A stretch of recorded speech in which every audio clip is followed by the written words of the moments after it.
O meu convidado hoje é Domingos Simões Pereira, líder do PAIGC e antigo primeiro-ministro na Guiné-Bissau. Obrigada pela sua presença aqui nos estúdios da RFI. O primeiro-ministro Aristides Gomes apresentou na semana passada um relatório ao chefe de Estado onde indica que até aqui foram recenseados 30% dos potenciais eleitores num universo de mais de 900 mil eleitores. O senhor admite que o país tem condições para realizar eleições ainda em 2018? Bom, primeiro eu quero cumprimentar este vastíssimo auditório da RFI em língua portuguesa, dizer que é um prazer estar cá. Não, eu penso que é uma responsabilidade que todos nós, guineenses, sobretudo os atores políticos, temos de entrar num quadro de normalidade. As últimas eleições foram realizadas em 2014, abril de 2014, e, portanto, todos devíamos estar alinhados em criar condições para que em abril de 2018 acontecesse essas eleições.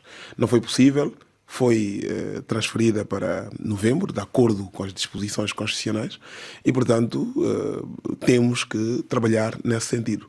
Portanto, obviamente que para esse efeito há condições objetivas que têm que ser criadas, o que me preocupa particularmente, é ver gente mais alinhada em criar dificuldades a que o processo possa avançar e que essas condições estejam criadas do que o contrário. E essa é a parte que fica difícil realmente. Nós vemos muitos partidos afirmarem que o quadro de preparação dessas eleições são muito diferentes daquelas que aconteceram em 2014, não percebo bem a que se referem. Muitos desses partidos, desses atores políticos que o dizem, são pessoas que andaram no governo nos últimos 3 anos, governaram o país, sabiam que em abril devia acontecer essas eleições, não criaram nenhumas condições para esse efeito. Não é? O Presidente da República, quando fez esse pronunciamento, disse que havia todas as condições para que as eleições pudessem ter lugar. E hoje, o que é que nós assistimos? Mas como é que se justificam estes atrasos no processo de recenseamento? Tivemos inicialmente os atrasos nos kits, agora temos apenas 30% de recenseados. Como é que se justificam estes atrasos? Nós primeiro tivemos atrasos no estabelecimento do consenso sobre que modelo de recenseamento nós devíamos ter. E tivemos partidos, particularmente um partido, o PRS, a exigir que condições que mesmo países muito mais desenvolvidos que a Guiné-Bissau têm dificuldades em fazer. Licenciamentos de raiz, através de métodos biométricos, concessão do cartão no ato da eleição, tudo o que os cenários analisados demonstravam como menos favorável ao reduzido tempo de que dispunhamos. E eles foram apresentando esse argumento na perspectiva de que, se não fosse admitido a proposta que eles estavam a fazer, o licenciamento seria menos transparente e as eleições menos transparentes. E, portanto, tentando corresponder a essa exigência, optou-se por um cenário que era o pior.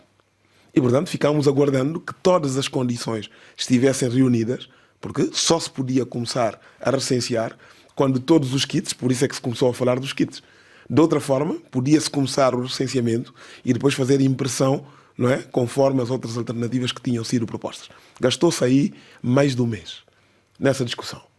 Quando se chegou à conclusão de que era necessário importar os kits ou arranjar os kits, demos conta que, primeiro, não tínhamos dinheiro e, segundo, kits não são equipamentos que estão no mercado e que se chega e compra. Não, há uma componente de software que é preciso comprar e que é preciso compatibilizar com a nossa lei. Voltamos a perder tempo. E no final, nós estamos a assistir a muitas iniciativas no sentido de bloquear o processo. Eu penso que foi noticiado, não é? De dirigentes do PRS que se deslocam às mesas de recenseamento para bloquear essa situação. Tivemos o registro de um incidente desses envolvendo o secretário-geral do partido. Tivemos incidentes no sul do país, concretamente em Fulacunda, onde o representante do PRS vai à mesa de recenseamento, subtrai a bateria que assiste lá a equipa no trabalho para bloquear o processo. Tivemos em Bissau, tivemos em outros lugares. E estamos, por exemplo, a falar em França. Tivemos o mesmo registro tanto em Portugal como em França, onde os embaixadores recebem os kits, guardam os kits, impedem a equipa que veio de Bissau para fazer o seu trabalho e evocam os atrasos para dizer que não há condições para para a realização de eleições. Portanto, é este o quadro, não é? Têm sido denunciadas irregularidades no processo eleitoral, há mesmo partidos que defendem que devia começar-se tudo de novo. É possível anular o processo? Não, isso é um completo absurdo. Eu não entendo. Sabe, é muito interessante isso. Eu sempre disse desde o início que os partidos não se prepararam. E não se prepararam, nem consigo perceber o porquê. Porque, quer dizer, você participa num jogo democrático, sabe que em 2014 realizou as eleições, as próximas serão em 2018. Mas, sabe, são partidos que estão habituados a fazer uma correlação entre a sua disponibilidade financeira, a sua capacidade de controlar o ato eleitoral e aquilo que eles esperam ser os resultados. E basta não sentirem esse controle absoluto da situação para acharem que as condições não estão reunidas. Neste momento, há uma comissão à volta do governo que envolve os partidos políticos, todos os representados da Assembleia Nacional Popular, a comunidade internacional e mesmo alguns elementos da sociedade civil a acompanhar o processo, que semanalmente se reúne na primatura, junto do Primeiro-Ministro, para fazer o acompanhamento. E todas essas irregularidades, eventuais irregularidades, são aí denunciadas e tanto a GETAP, o Gabinete Técnico de Apoio ao Processo Eleitoral, como a CNE, são estruturas técnicas que vão dando respostas e vão tentando acompanhar essa orientação política que vai acontecendo. Mas o problema não é esse. O problema é que as pessoas não querem eleições. A própria CNE, a Comissão Nacional de Eleições, que denunciou que muitas pessoas têm sido impedidas de se recensear porque têm documentos caducados, quando a lei prevê que as pessoas se podem recensear mesmo que os documentos estejam caducados. Acha que há uma intenção de adiar todo este processo? Desde o início. Desde o início, não há dúvidas nenhumas que todo o atraso que tem acontecido são, em muitos casos, não é, atrasos deliberados, forçados. Não é? Por exemplo, quando nós falamos do início do recenseamento, os kits ficaram retidos da Nigéria por mais de um mês. Não é? Os próprios técnicos que se deslocaram à Nigéria e constataram que os kits existiam e que deviam ir para a Guiné, depois sentiram-se frustrados e voltaram para a Guiné. Disseram, não estamos aqui a fazer rigorosamente nada. Os kits estão cá, foram comprados, por que é que não chegam ao país? Portanto, há esta situação. Mas não acha que com todo este atraso e com todo este descontentamento, nomeadamente da parte da sociedade civil, muitos têm sido os que até defendem que a marcação de eleições devia ser em finais de janeiro ou fevereiro, não acha que essa seria a melhor data? Não, repara, eu penso que sou guiado por algum bom senso. E, portanto, se houverem razões objetivas que demonstram que um adiamento, um pouco mais de tempo, dá a ganhar algo em termos da qualidade da realização das eleições, obviamente que teremos toda a capacidade de analisar, de aceitar essas propostas. O problema é que esta proposta de adiamento não é acompanhado por nada que demonstre que nós estamos a tentar ganhar em eficiência em relação ao processo. Ora, nós temos um país que anda parado há mais de 3 anos. Temos uma economia que está completamente estagnada. Não só nós não defendemos a realização das eleições este ano, só exclusivamente por uma questão de princípio e atacho-me à questão dos princípios. Não, isso é muito importante. É importante que um país saiba respeitar e possa voltar à normalidade constitucional. Mas não é só isso. Há uma grande diferença entre realizar eleições em 2018 e depois fazer eleições em 2019. Desde logo porque todos os países normalmente começam o seu ano fiscal em janeiro. E quando nós, um país como a Guiné-Bissau, que depende fortemente do apoio internacional e da cooperação internacional, faz as suas eleições em janeiro, tem que compreender que a capacidade de interlocução com os seus principais parceiros fica comprometida. E, portanto, isso não é uma questão de menor importância. Portanto, se há ganhos associados a algum atraso no processo e que não tenha nada a ver com qualquer tipo de aproveitamento político, o conjunto de partidos políticos que se reúnem permanentemente à volta do governo devem ter capacidade de considerar essa opção. O problema é que quem reclama o adiamento das eleições é quem se mobiliza para bloquear o processo do recenseamento. E, portanto, fica difícil. E nós sabemos que basta aceitar esse princípio para se paralisar o processo e provavelmente nem em 2019 teremos eleições. É este o quadro. Não é uma questão só de mais 15, 20 dias. É uma questão de o princípio das pessoas não quererem eleições, comprometendo-as a realizar eleições simultâneas convencidos de que eleições simultâneas com eleições presidenciais podem aportar algum tipo de benefício ou de vantagem a alguns partidos ou a alguns grupos de interesse. Aristides Gomes tinha apenas uma missão: realizar eleições a 18 de novembro de 2018, como tinha sido definido em Lomé. Muitos políticos e analistas têm vindo a afirmar que há no país um sentimento de que o governo não tem condições nem interesse em organizar o pleito na data prevista, também muito daquilo que temos estado aqui a falar. Considera que o primeiro-ministro está bem colocado para conduzir o processo eleitoral? Eu penso que sim. Eu não tenho elementos para oferir essa avaliação. Eu penso que é importante dizer que este governo é consequência de uma crise que foi criada e foi sustentada durante muito tempo. Quer dizer, agora, 3 anos depois do início dessa confusão, querer transferir para o governo, não é, a responsabilidade do quadro de paralisação que nós vivemos, parece-me, como mínimo, um pouco questionável, para não usar outro termo. Eu penso que o que acontece é que as mesmas entidades que bloquearam o país e não permitiram, na altura, em 2015, que, ao evocar a existência de um novo quadro político, convocassem eleições, tal como a nossa Constituição rege, hoje tentam procurar o novo bode expiatório, não é? E é muito curioso, não é? Eu penso que todo o mundo que observa tem que reconhecer que realmente é curioso que partidos que integram o governo, que estão no governo, porque parece às vezes que este é um governo do PAIGC. Não, não é. O PAIGC faz parte do governo, como todos os outros partidos representados na Assembleia, em proporção do número de deputados que têm, fazem parte da Assembleia, do governo. O que é que acontece? Nós depois vemos alguém que é membro do governo, não é, criticar o governo por não cumprir um conjunto de pressupostos. O meu pensamento é: como é que o governo vai criar se você é membro desse governo e não está interessado que essas condições sejam criadas?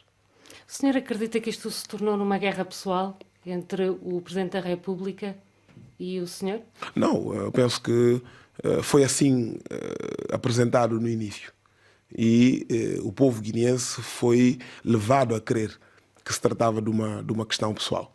Eu penso que o momento de mudança, que algumas pessoas não estiveram atentos e não conseguiram acompanhar, foi quando nós nos retiramos e foi possível colocar um outro primeiro-ministro. A partir dessa altura, sem dar conta talvez, o presidente estava a ser avaliado. Se o problema era pessoal e eu me afastei e fui ocupar-me dos assuntos dentro do partido, o que se esperava era que o Presidente da República se entendesse com o Primeiro-Ministro que foi então proposto, até porque nós estávamos a falar de alguém de mais de 80 anos, que era a 4ª vez que era chamado a essa responsabilidade, que a nação diz ser provavelmente dos homens mais reputados em termos de condição moral, e que a convivência com o Presidente da República durou pouco mais ou pouco menos de um ano. Depois dessa alteração, o que é que nós temos vindo a ver? É uma sucessão de primeiros-ministros. Vamos no 7º. Vamos no 7º primeiro-ministro. Porquê? Porque o Presidente da República recusa-se a cumprir aquilo que é o dictame constitucional. Numa república que tem um sistema de governo semipresidencial, onde o partido que governa é porque ganhou eleições legislativas, não há alternativa a esse partido. Não havendo condições para continuar a governar, todo o mundo sabe que a doutrina diz que tem que convocar eleições antecipadas. Isso devia ter acontecido em agosto de 2015. O Presidente recusou-se e fez uso de uma prerrogativa que não está na lei. Ninguém, em nenhum ponto, diz que o Presidente da República pode criar um governo de iniciativa presidencial. Foi o que nós temos vindo a assistir e é o que tem conduzido o país ao bloqueio que se assiste neste momento. O Presidente da Comissão da União Africana, Moussa Faki, quando esteve no país, defendeu que se devia mudar a Constituição para definir os poderes do Presidente da República e do Executivo antes da Guiné ir a eleições. Não acha que, mais uma vez, se estão a adiar as decisões que estiveram na origem da crise política institucional de 2015? Eu não penso. Eu respeito a opinião de quem acha que o problema se resolve promovendo a revisão da Constituição. Compreendo que essa posição seja defendida por todos os países que são vizinhos da Guiné-Bissau. Porquê? Porque todos são de regime presidencial. Ora, eu penso que a Constituição é um documento, é uma lei. E se há regimes semi-presidenciais, é porque esses sistemas funcionam. E porquê é que não funciona na Guiné-Bissau? Precisamente porque também nem o regime presidencial funcionou. Nós já tivemos regimes presidenciais e não funcionaram. Agora temos regime semi-presidencial e as pessoas dizem temos que mudar para o presidencial e é isso que vai funcionar. E, portanto, nós ao dizer isso, nós damos a impressão de que, desta vez, vamos desenhar uma Constituição tão bem feita, tão perfeita, que todas as questões ficam resolvidas. Há uma componente humana relacionada com a questão da governação. O que é que acontece? Nós temos entidades públicas que se apresentam e que se candidatam a cargos públicos e não assumem a responsabilidade de respeitar a lei. A democracia não é a procura do melhor regime. A democracia é um sistema que limita os poderes. Quem assume o poder e que não aceita essa limitação do poder não tem condições de viver em democracia. Aquilo que muita gente quer apresentar como regime presidencial é aquilo que não tem outro nome, é o autoritarismo. Mas não acha então que deviam ficar bem definidos os poderes do eu estou chefe de de acordo. Estado e do Executivo? Eu estou de acordo. Mas isso pode acontecer, repara, na atual Constituição da República, ninguém diz que o Presidente da República tem competências para decidir quem deve governar. Na atual Constituição, diz-se claramente que é o partido que ganha eleições legislativas, sobretudo com maioria absoluta, ou seja, quem controla a Câmara Parlamentar é quem deve governar. O Presidente depois quer chamar a si essa competência. Como é que pode funcionar? Não é? Portanto, as pessoas dizem, não, podemos mudar de sistema. Não, podemos mudar de sistema. E eu posso estar de acordo, não tenho rigorosamente nada contra o sistema presidencial. Estou simplesmente a alertar que estamos a transferir para as leis uma responsabilidade que é nossa, que são dos políticos. E o pressuposto fundamental para viver em democracia é respeitar as leis. Quem transvasa as competências em termos de lei, não há sistema que aguente. Nós podemos trazer o maior democrata, podemos trazer Maria Teresa de Calcutá. Não vai funcionar se não estiver disposto a respeitar as leis. Este fim de semana esteve reunido com a comunidade guineense a residir em França. Já está em campanha eleitoral? Sabe, o PAIGC é um partido sério, um partido responsável. E, portanto, a partir do momento em que a data das eleições é fixada, para nós é lei. Até porque fixada por um decreto presidencial. Portanto, é lei. Nós não compreendemos como é que, respeitando os prazos que estão definidos, quando nós fizemos a entrega da lista da nossa candidatura no Supremo Tribunal, houve um coro de protestos contra o único partido que estava a cumprir aquilo que a lei realmente definia. Até este momento, enquanto falamos, apesar de todas as observações que vão sendo feitas, a data das eleições continua a ser o dia 18 de novembro. E, portanto, nós definimos um calendário e nós estamos a cumprir o nosso calendário. Não é? Falamos com as pessoas a nível do país, dos círculos eleitorais. Neste momento, reconhecendo a importância da diáspora, nós estamos já a apresentar as propostas do nosso programa eleitoral antes da sua edição final. E quais é que serão as prioridades do PAIGC? Qual é que é o seu programa eleitoral? Não, eu penso que antes de mesmo explicar-lhe grandes eixos do nosso programa eleitoral, é dizer que o povo guineense hoje compreende muito bem que há um partido que, de facto, não só está estruturado, é um partido novo. O PAIGC, a partir de toda do seu percurso, é um partido novo, um partido completamente renovado, onde a regra se impõe, as leis funcionam, a disciplina está instaurada no PAIGC. E, portanto, pela primeira vez, nós vamos ter um partido político que tem condições de dar garantia ao povo guineense que, se for eleito, vai levar o seu mandato ao fim e vai implementar um programa de governação que é baseado numa visão estratégica. Portanto, nós, em 2015, na mesa redonda que foi realizada em Bruxelas, apresentamos uma visão estratégica do país para os próximos 10, 15 anos. Esse programa foi aprovado pelos nossos parceiros internacionais e, portanto, hoje, depois do Congresso de Janeiro que o PAIGC realizou, nós estamos a apresentar um programa eleitoral que é uma fusão desses três documentos. Do programa eleitoral que era de 2014-2018, que não foi totalmente implementado, do nosso plano estratégico operacional Terra Arranca, que foi aprovado com os parceiros internacionais em Bruxelas, e com a visão estratégica que eu apresentei ao Congresso em janeiro. E, portanto, pela primeira vez, neste percurso a partir das eleições democráticas, nós vamos ter um partido a falar para o povo e a querer recuperar o sonho guineense. E qual é que é o sonho guineense? Nós fixamos vários objetivos. Portanto, nós colocamos o capital humano como o nosso principal enfoque.